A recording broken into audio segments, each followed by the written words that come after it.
வணக்கம் நண்பர்களே. மால்தீவ்ஸ்க்கும் இந்தியாவுக்குமான உறவுகளில் ஏற்பட்ட விரிசலுக்கு முக்கியமான காரணம் சீனா தான் அப்படின்ற ஒரு கருத்துக்கள் இருந்தது. ஆனால் இதுக்கு முன்னாடி பல வீடியோவில் நான் சொல்லியிருக்கேன். அது மட்டும் இல்லைங்க, இப்போ இருக்கிற அரசாங்கம் இந்தியாவுக்கு எதிராக ரொம்ப தெளிவாக பிளான் போட்டு செயல்பட்டு இருக்காங்க அப்படின்னு நான் சொல்லியிருந்தேன். ஆனால் இப்போ மால்தீவ்ஸ் ஒரு மிகப்பெரிய ஒரு முடிவுகள் எடுத்திருக்காங்க. ஸோ இந்த முடிவுகள்லேருந்தே நமக்கு தெளிவாக தெரியும், சீனாவுக்கும் இதுக்கும் சம்மந்தம் இல்லை அப்படின்னாலும் கண்டிப்பாக அடுத்த ஒரு சில ஆண்டுகளுக்கு இந்தியா இந்த மால்தீவ்ஸை எப்படி டீல் பண்ண போகிறாங்க, ஒரு சவாலான ஒரு விஷயங்களும் இருக்குது. ஸோ இதை பற்றின ஒரு தெளிவான தகவல் உங்களுக்கு வச்சுருக்க சொல்கிறதுக்கு. ஸோ முடிஞ்ச அளவுக்கு ஸ்கிப் பண்ணாமல் வீடியோவை முழுசாக பாருங்கள். இது மட்டும் இல்லை, ஷங்கிரிலா டைலாக் மீட்டிங் சிங்கப்பூரில் 3 நாட்கள் நடந்து முடிஞ்சிருக்கு. இதில் பல்வேறு விதமான கருத்துக்கள் வந்திருக்கு. இது எல்லாமே தெளிவாக பார்த்துடலாம். நண்பர்கள் சேனலுக்கு புதுசாக வந்தீங்கன்னா சப்ஸ்கிரைப் பண்ணி உங்களோட ஆதரவுகளை கொடுங்க.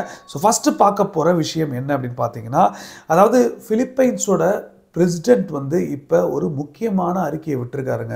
அவர் இப்போ இந்த ஷங்கிரிலா டைலாக் மீட்டிங்கை ஒட்டி இந்த மாதிரியான ஒரு அறிக்கை விட்டுருக்கிறதுக்கான ஒரு காரணம் இந்தியாவும் பிலிப்பைன்ஸும் எந்த அளவுக்கு நெருக்கமாக இந்த டிஃபென்ஸ் கோஆப்ரேஷனில் செயல்பட்டிருக்காங்க அப்படின்றது உங்களுக்கு புரியும். என்ன அவர் ஆக்சுவலாக சொல்லியிருக்காரு பார்த்தீங்கன்னா, இந்தியாவுடன் வலுவான ஒத்துழைப்பை தொடருவோம் அப்படின்னு சொல்லியிருக்காரு.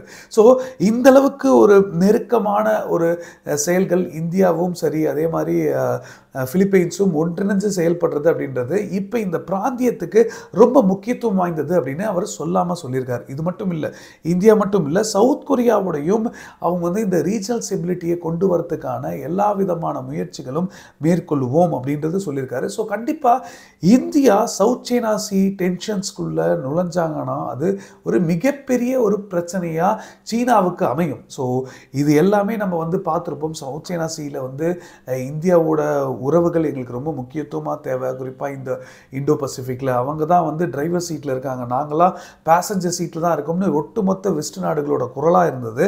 ஸோ இப்படி ஒரு நேரத்தில் பிலிப்பைன்ஸ் அதிரடியாக இந்த மாதிரியான ஒரு கருத்துக்கள், பிலிப்பைன்ஸோட புதிய அதிபர் இந்த அளவுக்கு ஒரு கருத்துக்களை சொல்லியிருக்காரு அப்படி பார்த்தீங்கன்னா, அப்போ இனி வர காலங்கள்லேயும் இந்தியாவுக்கும் அதே மாதிரி பிலிப்பைன்ஸுக்கும் மிகப்பெரிய ஒரு டிஃபென்ஸ் கோஆப்ரேஷன்ஸ் இருக்க போகுது அப்படின்றது தெளிவாக தெரியுது. பிரம்மோஸ் மட்டும் இல்லைங்க, HAL நிறுவனமும் ஒரு மிகப்பெரிய ஒரு திட்டம் போட்டு வச்சுருக்காங்க. எந்தெந்த அளவுக்கு உங்களுக்கு தேவை இருக்கோ அத்தனை விதமான துருவ ஹெலிகாப்டர்ஸ் ஆகட்டும், இல்லை மற்ற மிசைல்ஸ் டெக்னாலஜி ஆகட்டும், எந்தெந்த தேவைக்கேற்ற மாதிரி கொடுக்கறதுக்கு தயாராக இருக்காங்கன்னு சொல்லப்படுது. ஸோ பிலிப்பைன்ஸ் அப்படின்றது ஒரு கேட்வே தான் இந்த ஆசிய நாடுகளுக்கு.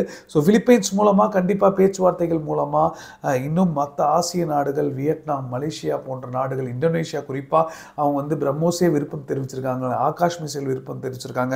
ஸோ இது எல்லாமே கொஞ்சம் கொஞ்சமாக நம்ம இந்தியா நினச்ச விஷயங்கள் சீனாவுக்கு எதிராக மறைமுகமாக இல்லை நேரடியாகவே இன்வால்வ் ஆகிறதுக்கான ஒரு நல்ல ஒரு பிளாட்ஃபார்மாக இருக்கும் அப்படின்றது நமக்கு தெரியுது. இருந்தாலும் ஒரு கூட்டு முயற்சி நமக்கு தேவை. எதுக்குன்னா, இந்த பிராந்தியத்தில் இருக்கிற பாதுகாப்பு அச்சுறுத்தலை எதிர்கொள்றதுக்கு அப்படின்னு அவர் சொல்லியிருக்காரு. ஸோ கூட்டு முயற்சி அப்படின்னும் போது இப்போ இந்தியா விடுங்க, சவுத் கொரியா விடுங்க, ஸோ ஒட்டுமொத்த வெஸ்ட் நாடுகள் மற்றும் இந்த சீனாவுக்கு எதிராக இருக்க அனைத்து நாடுகளுமே ஒன்றிணைனும்.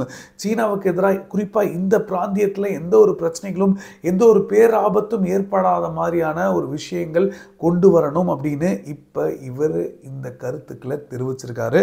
ஸோ இது கண்டிப்பாக நீட் ஆஃப் த ஆராக இருக்கும். ஏன்னா ஏற்கனவே இந்தியாவுக்கும் சீனாவுக்குமான ஒரு டிப்ளமேட்டிக் பிரச்சனை, ட்ரேட் ரிலேஷன்ஸு, இது எல்லாமே நார்மலாக இருக்கிற மாதிரி தெரியும். ஆனால் ஏதாவது ஒரு பிரச்சனைகள் மாதிரி ஏற்பட்டதுன்னா கண்டிப்பாக இந்தியாவும் இன்னும் ஸ்ட்ராங்கான ஒரு ரிட்டாலியேஷன் கொடுக்க நேரிடும். இந்தியா மட்டும் இல்லைங்க, ஸோ ஒட்டுமொத்த இந்த வெஸ்ட் நாடுகளே, அது குறிப்பாக அமெரிக்கா இந்த சாங்ஷன்ஸ்ற ஒரு ஆயுதத்தை தான் முதல்ல பயன்படுத்துகிறாங்க.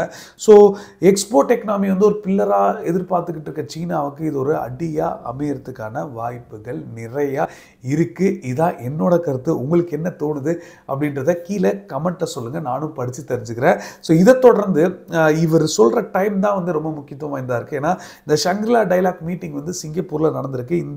இது ஒரு ஆனுவல் மீட்டு. ஸோ இந்த மீட்டில் டிஃபென்ஸ் சீஃப் எல்லாருமே கேதர் பண்ணுவாங்க. ஸோ டிஃபென்ஸ் ரீதியான இந்த செக்யூரிட்டி த்ரெட்ஸு, பாதுகாப்பு அச்சுறுத்தல் சம்மந்தப்பட்ட எல்லா விஷயங்களுமே இதில் பேச்சுவார்த்தைகளை வைப்பாங்க. இந்த 3 நாள் சமிட்டில் லாஸ்ட்டாக தான் வந்தார் விநாயக்ன்ற மாதிரி இந்த உக்ரைனோட பிரசிடென்ட் ஜெலன்ஸ்கி சர்ப்ரைஸான ஒரு விசிட்டை வந்து போட்டிருக்காரு இந்த மீட்டிங்கில்.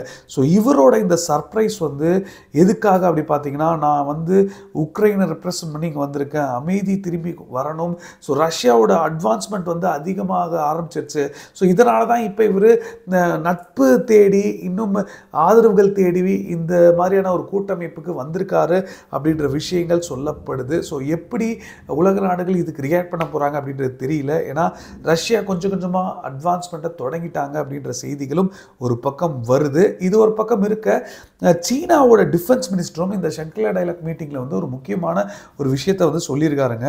அதாவது யூஎஸ்ன்ற பேரை டைரெக்டாக மென்ஷன் பண்ணியே இந்த மாதிரி அமெரிக்கா போன்ற நாடுகள் வந்து தாய்வானுக்கும் பிலிப்பைன்ஸுக்கும் சப்போர்ட் பண்ணுறதுனால கண்டிப்பாக இந்த பிராந்தியத்தில் இருக்க ஒரு பாதுகாப்பு அச்சுறுத்தல் அதிகமாகிட்டு வருது அப்படின்ற ஒரு கருத்துக்களை விடுறாரு. எப்படி தோசையை திருப்பி போட்டார் பாருங்க. பிலிப்பைன்ஸ் அதிபர் சீனானால பிரச்சனை, ஸோ உலக நாடுகள் ஒன்றிணையும் சொல்கிறாரு. ஆனால் பிலிப்பைன்ஸுக்கும் தாய்வானுக்கும் வந்து டிஃபென்ஸ் டைஅப்ஸை வந்து அதிகரிச்சுக்கிட்டு வந்துக்கிட்டு இருக்காங்க அமெரிக்கா. ஸோ இது வந்து நிறுத்தப்படணும் அப்படின்ற ஒரு விஷயங்களை வந்து சைனாவோட டிஃபென்ஸ் மினிஸ்டர் தெரிவிச்சிருக்காரு. ஸோ உலக நாடுகள் பலவிதமான கருத்துக்கள் சொல்லிக்கிட்டு இருக்காங்க. எங்கப்பா இந்தியா அப்படின்னு நிறைய பேருக்கு இருக்கும். ஸோ இந்தியா ஆப்சண்ட் இந்த வாட்டி இந்த மீட்டிங்கில் இந்தியா பங்கு பெறலை. ஏன்னா டிஃபென்ஸ் மினிஸ்டர் இப்போதைக்கு நம்ம எல்லாருக்குமே தெரியும் இதுக்கான காரணம். அதனால் இந்திய தரப்பில் வந்து யாரும் ரெப்ரசன்ட் பண்ணாமல் இருந்திருக்கலாம். இருந்தாலும் இப்போ இந்தியா பங்கேற்கலனாலும் அமெரிக்காவோட டிஃபென்ஸ் செக்ரட்டரி லாய்ட் ஆஸ்டின் வந்து என்ன சொல்லியிருக்காரு அப்படி பார்த்தீங்கன்னா, அதாவது இன்னைக்கு தான் சொல்லியிருக்காரு, அதாவது இரு நாடுகள் இடையான இந்தியாவுக்கும் அமெரிக்காவுக்கும் வந்து ஒரு காமனான விஷன் வந்து இருக்குது. இது வந்து ஒரு மொமெண்டம் வந்து கிரியேட் பண்ணியிருக்கு. கண்டிப்பாக இந்த மொமெண்டம் வந்து ஒரு பெரிய லெவலில் மற்ற நாடுகளை கம்பேர் பண்ணும்போது இந்தியாவுக்கும் அமெரிக்காவுக்குமான உறவுகள் ரிலேஷன்ஷிப் வந்து வேற லெவலில் போகுதுங்க. ஒரு பெரிய மாற்றம் ஏற்பட போகுது. இதனால் ஒரு பெட்டர்மெண்ட் வந்து கிடைக்க போகுது இரு நாடுகளிடையே. ஸோ நாங்கள் வந்து ஒரு ரேப்பிட் ஸ்பீடு ஃபேஸில் வந்து இருக்கோம். இரு நாடுகளிடையான உறவுகளை எந்த அளவுக்கு ஒற்றுமையாக செயல்பட முடியுமோ அத்தனை விஷயங்களும் நாங்கள் ஒற்றுமையாக செயல்படுறதுக்கு ரெடியாக இருக்கோம் அப்படின்னு ஒரு யூஎஸோட டிஃபென்ஸ் செக்ரட்டரி வந்து இந்த கருத்துக்கள் இந்தியா இல்லைனாலும் வச்சிருக்காரு இந்த ஷங்க்ரிலா மீட்டிங்கில். ஸோ இது வந்து ரொம்ப முக்கியத்துவமாக இருந்தாலும் ஜாப்பனீஸ் டிஃபென்ஸ் மினிஸ்டர் என்ன சொல்லியிருக்காரு அப்படி பார்த்தீங்கன்னா, கண்டிப்பாக எல்லா நாடுகளுமே வந்து இப்போ நடக்கிற கான்ஃப்ளிக்டை சாதாரணமாக எடுத்துகிட்டு போகக்கூடாது. ஏஷியாலையும் இதை விட பெரிய கான்ஃப்ளிக்டாக மாறுறதுக்கான வாய்ப்புகள் இருக்குது. ஸோ ஏஷியா மற்றும் மற்ற நாடுகள் இன்னும் இது கொழுந்து விட்டு பரவறதுக்கான வாய்ப்புகள் அதிகமாக இருக்குது. ஸோ எல்லாருமே கவனம் செலுத்தணும், எல்லாருமே எச்சரிக்கையாக இருக்கணும் அப்படின்னு இவர் சொல்லியிருக்காருங்க. இந்த கருத்தை நான் ரொம்ப வரவேற்கிறேங்க. ஏன்னா இவர் ரொம்ப தெளிவாக வந்து இதில் சொல்லியிருக்காரு. கண்டிப்பாக இப்போ நடக்கிற பிரச்சனைகளை வந்து சாதாரணமாக எடுத்துகிட்டு போகக்கூடாது. இது வந்து வேறு மாதிரியான ஒரு திசையை நோக்கி போயிட்டுருக்கு அப்படின்றத ரொம்ப தெளிவாக சொல்லியிருக்காரு. ஸோ டிஃபென்ஸ் ரீதியான ஒரு மிலிட்ரி சம்மந்தப்பட்ட ஆப்ரேஷன்ஸு சீனாவோ இல்லை நார்த் கொரியாவோ தொடங்கினாங்கன்னா கண்டிப்பாக ஜப்பானுக்கும் அது ஒரு மிகப்பெரிய ஒரு அச்சுறுத்தலாக இருக்கும். ஏன் அப்படின்னா கண்டிப்பாக நார்த் கொரியா ஒரு டெஸ்ட்டு ஒரு சின்ன மிசைல் சோதனை பண்ணாலே ஜப்பானுக்கு வந்து அலாரம் அடிக்குது. ஸோ அதை கிராஸ் பண்ணிட்டு தான் போக வேண்டிய ஒரு கட்டாயம் இருக்குது. இதனால தான் இப்போ ஜப்பானும் வந்து கொஞ்சம் ஒரு அச்சத்தில் இருக்காங்க. இந்த மாதிரியான ஒரு மாற்றம் கண்டிப்பாக அவங்களுக்கும் ஒரு பெரிய பாதிப்பாக அமையக்கூடும் அப்படின்ற ஒரு எண்ணங்கள் கூட இருக்கலாம். ஸோ இது கண்டிப்பாக இந்த ஷங்க்ரிலா மீட்டிங் இந்த வாட்டி ஒரு பெரிய லெவலில் ஸ்பைஸ் அப் ஆகலை அப்படின்னாலும் நேரடியாக இந்த ஆசிய நாடுகள் இருக்க எல்லா நாடுகளுமே உணர்ந்திருக்காங்க. கண்டிப்பாக சீனாவுடனான பிரச்சனைகள் பெருசாக மாறக்கூடும், எல்லா நாடுகளுக்குமே ஒரு பெரிய அச்சுறுத்தல் நேரிடும் அப்படின்னு முடிவு பண்ணியிருக்காங்க. ஆனால் 2027 தாய்வான் ஆப்ரேஷனா அப்படின்ற ஒரு கேள்விகள் எல்லாருக்குமே இருக்குங்க. ஏன்னா இப்போ சமீபத்தில் சவுத் சைனா சீலையும் இதே மாதிரியான ஒரு கருத்துக்கள் போட்டிருந்தாங்க. இப்போ எல்லாமே சீனா பண்ணுறது ஒரு ப்ரிப்பரேஷன் தான். ஸோ இந்த தாய்வான் குட்டியாக அவங்க மெயின்லேண்ட் சீனாலேருந்து பக்கத்தில் இருக்க தாய்வான் கண்ட்ரோலில் இருக்கிற தீவியை அவங்களால பிடிக்க முடியல. ஸோ மற்ற இடங்களில் வேணுக்கிட்டுமே ரஷ்யாவை ஊக்குவிக்கிறாங்க இந்த உக்ரைன் பிரச்சனைகளுக்கு. அதே மாதிரி ஈரான் பிரச்சனைகளும் அவங்க தான் வந்து காரணம். ஸோ இத்தனை இந்த இஸ்ரேல் ஹமாஸ் பிரச்சனைகளுக்கும் பேக்கில் வந்து சீனா இருக்காங்க. இத்தனை விதமான குற்றச்சாட்டுகளும் நடந்துக்கிட்டு இருக்கு. ஸோ அப்படி இருக்கும்போது இந்த தாய்வான் விஷயங்களில் சீனா மெல்ல மெல்ல அடி எடுத்து வச்சுக்கிட்டு இருக்காங்க. ஸோ 2027ன்றத அவங்களோட டார்கெட்டாக இருக்கும் அப்படின்ற விஷயங்கள் சொல்கிறாங்க. ஸோ இதை பற்றின உங்களோட கருத்துக்கள் என்ன அப்படின்றத மறக்காமல் கீழே சொல்லுங்கள். இது மட்டும் இல்லை, மால்தீவ்ஸ் வந்து மிக முக்கியமான ஒரு முடிவுகள் எடுத்திருக்காங்க. அதாவது இன்னைக்கு என்ன எடுத்திருக்காங்க அப்படி பார்த்தீங்கன்னா, இனிமேல் இஸ்ரேல் பாஸ்போர்ட்டை ஹோல்டர்ஸை நாங்கள் எங்கள் நாட்டுக்குள்ளே அலோவ் பண்ண மாட்டோம்.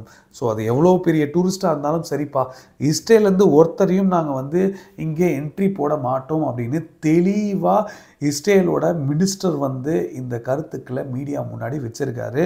ஸோ இதுக்கான காரணம் என்னென்னா, நாங்கள் பாலஸ்தீனத்துக்கு எங்கள் சாலிட்டரி சப்போர்ட் வந்து நாங்கள் கொடுக்குறோம் அப்படின்றதுக்காக தான் இந்த முடிவுகளை எடுத்திருக்காங்கன்னு அவங்களே சொல்லியிருக்காங்க. ஸோ இஸ்ரேல் கண்டிப்பாக அவங்கள நாட்டோட மக்களுக்கும் வந்து ஒரு எச்சரிக்கை விட்டுருக்காங்க, மால்தீவ்ஸ்க்கு ட்ராவல் பண்ணுறதை தயவுசெய்து நிறுத்துங்க அப்படின்னு. இப்போ வேற முஸ்ஸோட அனௌன்ஸ்மெண்ட் வந்து கண்டிப்பாக மிகப்பெரிய ஒரு விஷயமா பார்க்கப்படுது. ஏன்னா இஸ்ரேல் கப்புள்ஸ் அங்கே தாக்கப்பட்டிருக்காங்க. ஸோ அங்கே வந்து இஸ்ரேலுக்கு எதிரான மனநிலை வந்து அங்கே இருக்குது. ஸோ அதனால் அவங்களுக்கு எந்த பாதிப்பும் ஏற்பட்டக்கூடாது, இதனால் நாங்கள் செய்கிறோம் அப்படின்னா கூட பரவாயில்ல. ஆனால் வெளிப்படையாக வந்து தெரியுது, அவங்களே வந்து ஊக்குவிக்கிறாங்க அப்படின்னு. இதே நிலைமை நாளைக்கு எந்த நாடுக்கு வேணாலும் மாறலாம். ஸோ ஏன்னா அங்கே ஒரு ஆன்டி நேஷனல் ஒரு ஐடியாலஜியை கொண்டு வந்துட்டு, ஸோ இப்போ இருக்கிற ஒரு மாற்றம் வந்து மிகப்பெரிய ஒரு தீவிரமான ஒரு சில விஷயங்கள் கொண்டு வந்துட்டோம் அப்படின்னா கண்டிப்பாக அந்த மக்களுக்கு ஏற்ற மாதிரி தான் அரசாங்கமும் முடிவெடுக்க விடும். ஸோ இதே மாதிரியான ஒரு சிச்சுவேஷன் தான் இந்த முஸ் வந்து மைண்ட் செட்டில் ஆட்சி பண்ணாங்கன்னா கண்டிப்பாக இந்தியாவோட உறவுகள் எப்படி மால்தீவ்ஸோட இருக்கும் அப்படின்றத நம்மளே ப்ரிடிக்ட் பண்ண முடியுது. ஸோ இதுதான் இன்னைக்கு நான் வந்து உங்களுக்கு முக்கியமாக சொல்லணும்னு நினச்ச ஒரு விஷயம். கண்டிப்பாக உங்களுக்கு இந்த தகவல் பிடிச்சிருக்கும்னு நம்புகிறேன். பிடிச்சிருந்தா நீங்களும் உங்கள் ஃப்ரெண்ட்ஸ்கிட்ட ஷேர் பண்ணுங்கள். அதே மாதிரி இதை தவிர வேறு ஏதாவது ஒரு கருத்துக்கள் இருந்தாலோ இல்லை நீங்கள் ஏதாவது சொல்லணும்னு ஆசைப்பட்டாலோ எந்த ஒரு தயக்கமும் வேண்டாம், தாராளமாக கீழே கமெண்ட்டை சொல்லலாம், இல்லாட்டி டேரெக்டாக மெசேஜ் பண்ணுங்கள். நான் இன்ஸ்டாகிராம் லிங்க் டிஸ்கிரிப்ஷனில் கொடுத்துருக்கேன். கண்டிப்பாக உங்கள் மெசேஜுக்கு நான் ரிப்ளை பண்ணுறேன். ஸோ கடைசி வரைக்கும் இந்த வீடியோ பார்த்த அனைவருக்கும் நன்றி. ஜெய்ஹிந்த், பாய்.